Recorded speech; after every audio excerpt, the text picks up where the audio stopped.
चलिए अब हमारा विचार है कि इस कोऑर्डिनेट ज्योमेट्री के अंतर्गत त्रिभुज के क्षेत्रफल में अब हम चलते हैं, खासकर प्रूव्ड करने के लिए। ऐसा नहीं कि केवल डायरेक्ट फार्मूला देना है, फार्मूला तो लिखने का ऐसा तरीका बता देंगे जो आपको याद हो जाएगी। जैसे अकॉर्डिंग टू कोऑर्डिनेट ज्योमेट्री, थोड़ा सा आप नमूना के तौर पर ध्यान दें। त्रिभुज कैसी भी होती है, त्रिभुज बनने का थोड़ा सा एक कंडीशन भी मेरा विचार है कि आप समझ जाते तो अच्छा।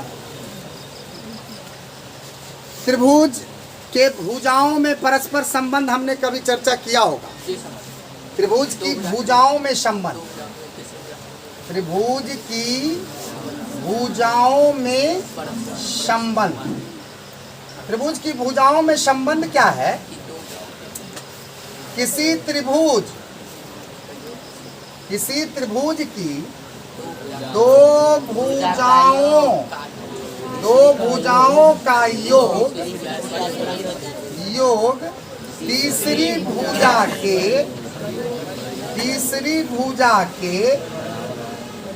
भुजा से बड़ी होती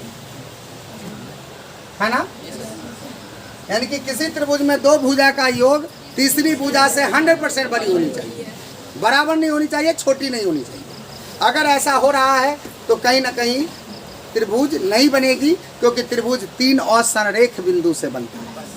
अब बात थोड़ा असंरेख संरेख पे ले जाना इसलिए जरूरी है क्योंकि हमारे इस area of triangle chapter by the coordinate में, कोऑर्डिनेट के माध्यम से अगर जो हम पढ़ रहे हैं क्षेत्रफल, उसमें कहीं ना कहीं संरेख असंरेख की बात होती है। आज आप देख सकते हैं कि हम त्रिभुज भले ही आप खींच दिए हैं, लेकिन दरअसल अगर देखी जाए तो हम लोग पॉइंट के भूखे लोग, बिंदु के भूखे लोग हैं। कोऑर्डिनेट के चश्मे से अगर देखते हैं, है कि नहीं? अगर बिंदु मिलती है तो बिंदु का एक कोऑर्डिनेट हम लोग चाहते रहते हैं मिले, एक वैल्यू मिले। वो वैल्यू हमको कहाँ से? तो कहीं ना कहीं से, बुक से, या तो नहीं तो हम कुछ आपको देते हैं। तो आप सोचिए कि अगर आप ऐसे बिंदु लिए हैं तो 100% है कहीं ना कहीं इस बिंदु को आप ऐसे मिलाइएगा तो एक रेखाखंड बनेगा, ऐसे मिलाइएगा तो एक रेखाखंड, ऐसे मिलाइएगा तो एक रेखाखंड, त्रिभुज एक बन जाएगी, फिगर हो जाएगी बन। बात समझ में आ रही है?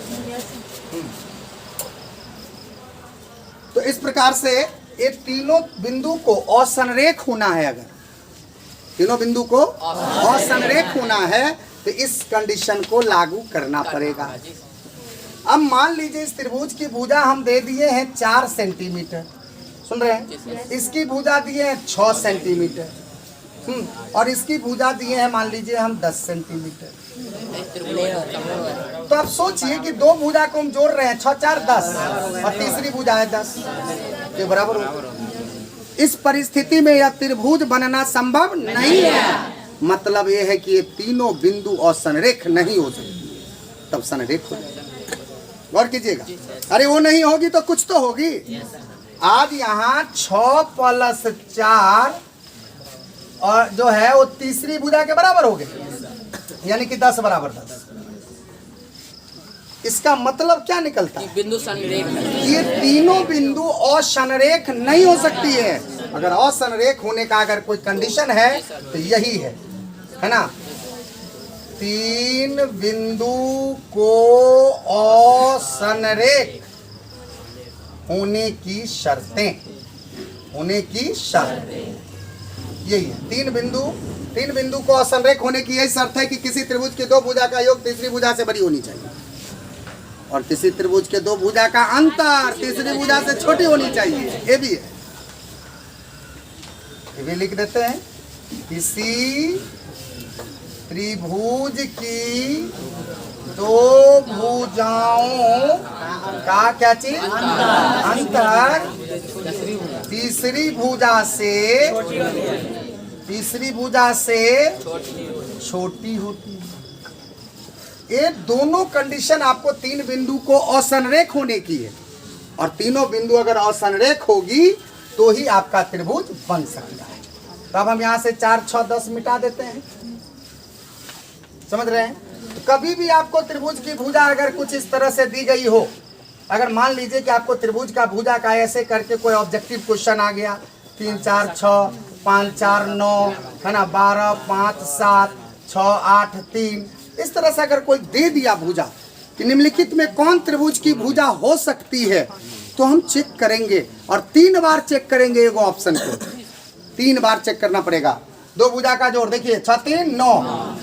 नजर दीजिए तीसरा पर, लग गया ना, बड़ी है 9, जो मन में आया हो क्या है, बड़ी है, ठीक। 4 3 7, 7 जो मन में हो क्या है, 6 से बड़ी है, सही है। फिर आइए 4 6 10, 10 जो है 3 से बड़ी है, मानिए 3 4 6 त्रिभुज की भुजा हो सकती है। मतलब आप प्रैक्टिकली जब आप जाइएगा प्रकार उरकार लेकर के तो अच्छा से त्रिभुज बन सकता है आपसे। इसमें आइए 9 5 14, 4 से बड़ी है, 4 9 13, 5 से बड़ी है, 4 9 13 5 से बड़ी है, और 5 4 9 फंस गया, देख लीजिए मैटर फंस गया। 5 4 9 आ गया, तीसरी भुजा भी 9। इसका मतलब है कि 5 4 9 त्रिभुज, मतलब पॉइंट तो 3 को जरूर होगी, लेकिन क्या होगी, ये लीनियर हो जाएगी, मतलब संरेखी बिंदु हो जाएगी। तो अर्थात आप यहाँ 2 चीज समझ रहे हैं, संरेख होने का भी कंडीशन पर समझ रहे हैं और संरेख होने का भी समझ रहे हैं। तो ये जो पॉइंट है वो हो गया संरेख वाला पॉइंट, ये संरेख बिंदु देगा। तो संरेख बिंदु भी हमारे एरिया ऑफ ट्रायंगल में आने वाली है कोऑर्डिनेट ज्योमेट्री में, कि मतलब बिंदु इतना बिंदु इतना बिंदु इतना संरेखी हैं तो फलना का मान निकालिए। तो संरेखी है तो अच्छी बात है भाई, त्रिभुज नहीं बनेगी, अर्थात एरिया नहीं होगी, एरिया नहीं होगी तो हम समझोगे 0। 3 लाइन सेगमेंट तैयार होगा, 3 रेखाखंड बनेगी, ए बी बनेगी, BC बनेगी, AC बनेगी, लेकिन एरिया कवर नहीं करेगी। और एरिया कवर नहीं करेगी तो हम कह सकते हैं area of triangle equal to 0। तो 0 भी तो रियल नंबर है, एगो इक्वेशन तो बन जाएगा, इसीलिए संरेखी हो गया। इसको चेक के जाइए, 12 7 19, 5 से बड़ी है, 12 5 17, 7 से बड़ी है, सही है, 7 5 12, देखो फंस गया, ये भी फंस गया, ये भी है संरेखी का और ये है असंरेखी का, समझ रहे हैं। आइए 6 8 14, 3 से बड़ी है, सही है, 8 3 11, 6 से बड़ी है, सही है, 6 3 9, 8 से बड़ी है, 8 3 11, 6 से बड़ी है, 8 4 14, 3 से बड़ी है, यानी हर मामले में इसमें ठीक है। ये क्या है, असंरेख। तो कहीं ना कहीं संरेख और असंरेख के कंडीशन को आप समझ गए।